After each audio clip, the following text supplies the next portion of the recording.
Medusa itu monster atau korban? Selamat datang, saya Esti. Saya akan menceritakan kisah Medusa, putri dewa laut purba, Phorkys dan Kito. Medusa memiliki dua saudara perempuan, yaitu Steno dan Euryale. Mereka bertiga disebut Gorgon. Steno dan Euryale adalah makhluk abadi, memiliki rambut ular berbisa dan bersayap. Pandangan mata mereka mampu membuat makhluk apapun menjadi batu. Berbeda dengan kedua saudara kandungnya, Medusa adalah makhluk fana, wajahnya cantik dan rambutnya indah. Sejak kecil, Medusa sangat mengagumi Dewi Athena. Ketika bermain, Medusa selalu mengambil peran sebagai Athena, sedangkan saudara perempuannya lebih suka menjadi penjahat.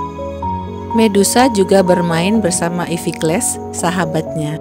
Ketika Medusa tumbuh menjadi gadis cantik, Iphikles menjadi sasaran empuk Eros, dewa cinta. Iphikles mengakui perasaannya pada Medusa. Medusa juga menyukai Iphikles, namun Medusa sudah bercita-cita menjadi pendeta Athena. Seorang pendeta tidak boleh menikah dan harus menjaga kesuciannya. Iphikles mendukung cita-cita Medusa. Ia hanya ingin melihat Medusa bahagia. Ketika Medusa sudah mencapai usia tertentu, Medusa mulai mengikuti pelatihan sebagai pendeta. Di kuil Athena, para peserta pelatihan harus mengikuti disiplin yang sempurna. Medusa mampu melakukan tugas-tugasnya dengan sempurna. Sang dewi gembira melihatnya. Ritual Medusa terus menarik banyak pengikut. Medusa sangat menakjubkan banyak orang. Orang-orang mulai membanding-bandingkan Medusa dengan Athena. Mereka mengatakan rambut Medusa lebih indah dari rambut Athena. Athena memperhatikan dari gunung Olympus. Sang dewi mulai menyadari bahwa orang datang ke kuil untuk melihat Medusa, bukan untuk dirinya sebagai dewi. Athena menahan keinginannya untuk bereaksi.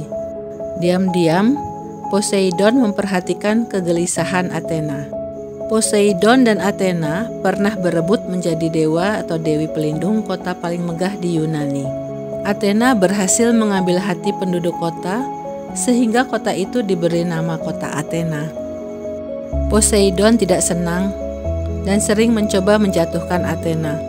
Hal tersebut tampak pada beberapa peristiwa di Perang Troya dan pada sikap mereka kepada Odysseus. Athena begitu melindungi Odysseus, sementara Poseidon selalu berusaha mencelakai Odysseus. Kisah tentang Odysseus itu bisa disaksikan pada tayangan-tayangan saya sebelumnya. Kali ini Poseidon berencana menggunakan Medusa untuk menjatuhkan Athena.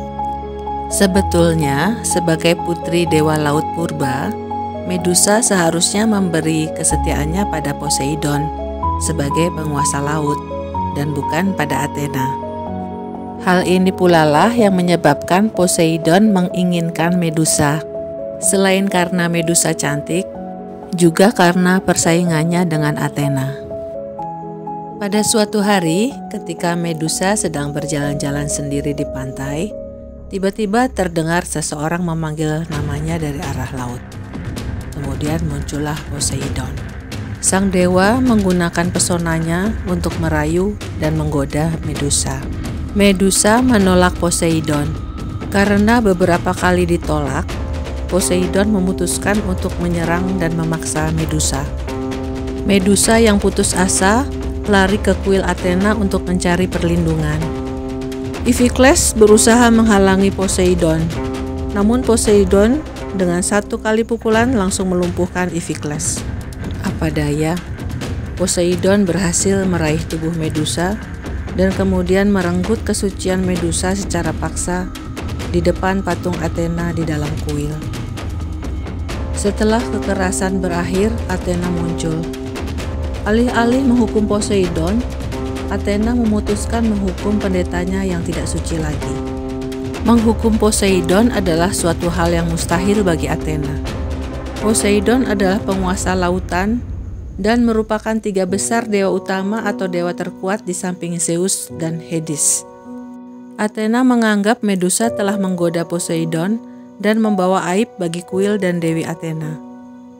Athena mengutuk gadis cantik berambut indah itu menjadi monster berambut ular berbisa, seperti kedua saudari kandungnya.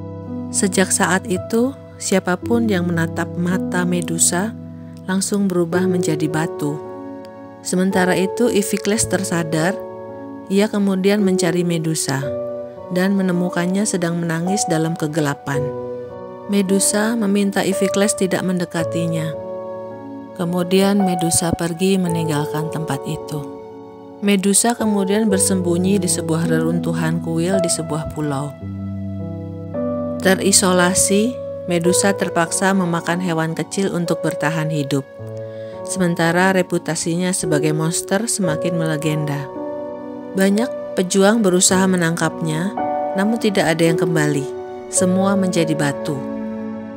Pada suatu hari, di antara reruntuhan, Medusa menemukan patung Athena.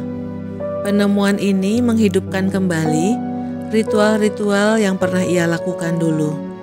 Medusa mulai merawat kuil dan mengagungkan kemuliaan Athena yang telah menghukumnya itu. Sang Dewi merasa iba karena telah memberi hukuman yang begitu kejam dan tidak bisa diubah. Bahwa Athena marah dan menghukum Medusa adalah kisah yang diceritakan oleh Ovid, penyair dari Roma. Dalam versi sebelum Ovid, Athena mengutuk Medusa jadi berkepala ular sebagai cara agar Poseidon tidak mendekatinya lagi. Perlindungan yang diberikan Athena ini hanya membuat Poseidon jijik melihat Medusa, namun membuat Medusa menjadi semakin menderita.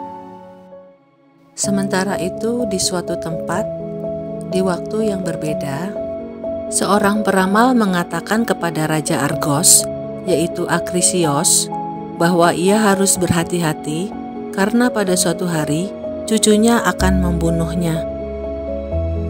Karena cemas, Akrisios mengurung Danae, putri satu-satunya di menara perunggu. Danae dikurung agar tidak bertemu orang, agar tidak menikah dan punya anak. Namun, di tempat yang tidak bisa dimasuki manusia, bisa dimasuki oleh Zeus, sang raja dewa. Zeus memberi anak pada Danae dan diberi nama Perseus. Ketika Akrisios mendengar hal itu, ia memerintahkan agar Danae dan Perseus dimasukkan ke dalam peti dan dilempar ke laut agar tenggelam. Akrisios tidak berani membunuh Perseus secara langsung karena cucunya adalah anak dewa Zeus. Singkat cerita, peti terdampar di pulau Serifos dan mereka diselamatkan oleh seorang nelayan bernama Diktis yang kemudian merawat mereka hingga Perseus dewasa. Diktis ini adalah saudara Polydectes, raja pulau Serifos. Lama-kelamaan Polydectes jatuh hati pada Danae, tetapi Perseus selalu melarang Polydectes mendekati ibunya. Suatu hari Polydectes berkata bahwa ia akan menikahi seorang gadis. Polydectes menginginkan semua orang memberikan hadiah. Polydectes bertanya pada Perseus, apa yang bisa Perseus berikan? Perseus menjawab bahwa ia tidak punya apa-apa. Polydectes pun menyebut Perseus miskin dan malas. Marah dihina seperti itu, Perseus mengatakan ia akan membawakan apapun yang diminta Polydectes. Baiklah, kata Polydectes, bawakan kepala Medusa untukku. Polydectes merasa ini adalah cara yang paling tepat untuk dapat menjauhkan Perseus dari ibunya, sehingga ia bisa mendekati Danae. Perseus pun berkelana mencari Medusa untuk waktu yang lama. Di tengah keputusasaan, Dewi Athena mendekatinya dan memberitahu bahwa para nimfa di utara akan memberinya perlengkapan untuk dapat membunuh Medusa. Namun Perseus harus bertanya pada Graiai untuk menanyakan tempat para nimfa itu. Graiai adalah 3 perempuan tua yang hanya memiliki 1 mata dan 1 gigi yang dipakai secara bergantian. Graiai adalah anak Phorkys dan Kito seperti Medusa. Perseus merebut mata mereka dan mengembalikannya setelah para Graiai memberitahu tempat para nimfa itu. Lalu pergilah Perseus ke tempat para nimfa. Para nimfa meminjamkannya pedang Zeus kantung kibisis, sandal bersayap milik Hermes, helm dari Hades, dan perisai cermin dari Athena. Kemudian Perseus terbang menggunakan sandal bersayap Hermes menuju tempat tinggal Medusa. Sesampainya di sana, Perseus menggunakan helm kegelapan milik Hades sehingga tubuhnya tidak terlihat. Perseus masuk dan berjalan mundur, memanfaatkan perisai Athena sebagai cermin. Hal ini dilakukan untuk mencegah bertatapan langsung dengan Medusa. Ketiga Gorgon sedang tidur. Perseus mendekati Medusa dan langsung menebas leher Medusa dengan pedang. Perseus memasukkan kepala Medusa ke dalam kantung kibisis dan bergegas pergi. Sementara dari tubuh Medusa yang tanpa kepala itu, lahirlah Pegasus dan Chrysaor, anak Medusa dan Poseidon. Kedua Gorgon terbangun karena suara Pegasus dan Chrysaor. Melihat tubuh Medusa yang sudah tidak berkepala, Euryale menangis dengan jeritan yang memilukan sekaligus mengerikan. Dalam konteks budaya prajurit Yunani kuno, di mana penganiayaan terhadap tubuh yang sudah mati dianggap tidak senonoh. Sedihnya, mungkin Medusa sudah dianggap seperti binatang, sehingga kepalanya diperlakukan seperti itu. Dalam perjalanan pulang ke Seriphos, Perseus bertemu dengan Atlas yang dihukum untuk menopang bola langit selamanya. Ada dua versi mengenai Atlas ini. Versi pertama, Atlas menopang bumi, sementara versi yang lain mengatakan Atlas menopang bola langit. Karena kasihan, Perseus mengubahnya menjadi batu dengan menggunakan kepala Medusa. Selanjutnya, Perseus menyelamatkan putri Andromeda yang dirantai pada batu-batu di tepi pantai. Singkat cerita, Perseus menikahi Andromeda dan kemudian membawanya pulang ke Pulau Seriphos. Ketika tiba di Pulau Seriphos, ternyata ibunya sedang bersembunyi di kuil bersama Dictys. Rupanya, selama Perseus pergi, Polydectes berusaha menikahi Danae. Perseus bergegas pergi ke istana seorang diri untuk menemui Polydectes. Di istana, Perseus ditertawakan. Mereka tidak percaya Perseus membawa kepala Medusa. Ketika Perseus mengeluarkan kepala Medusa, Polydectes dan anak buahnya langsung berubah menjadi batu.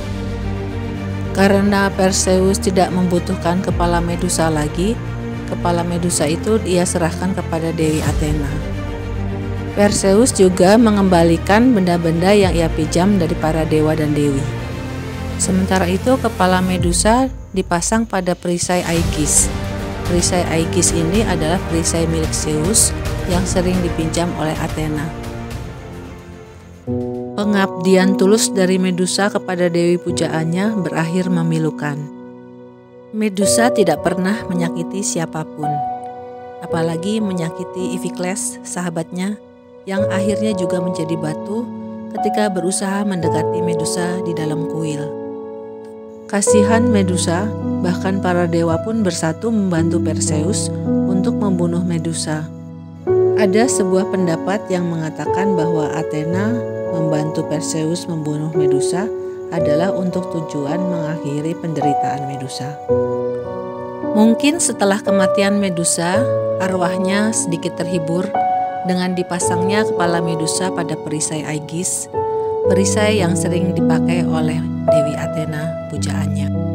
Tragedi Medusa, walaupun hanya sebuah fiksi, menggambarkan sebuah realita yang terjadi dalam masyarakat.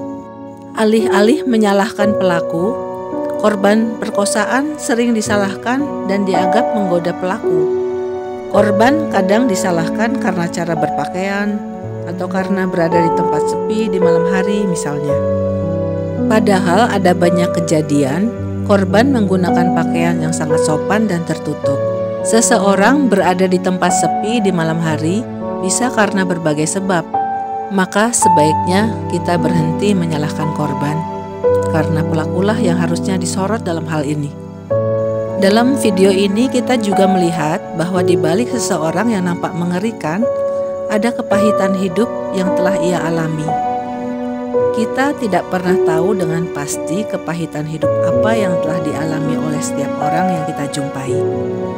Terima kasih sudah menyaksikan video ini. Semoga cerita ini dapat menjadi bahan renungan bagi kita untuk membangun dunia yang lebih adil dan manusiawi.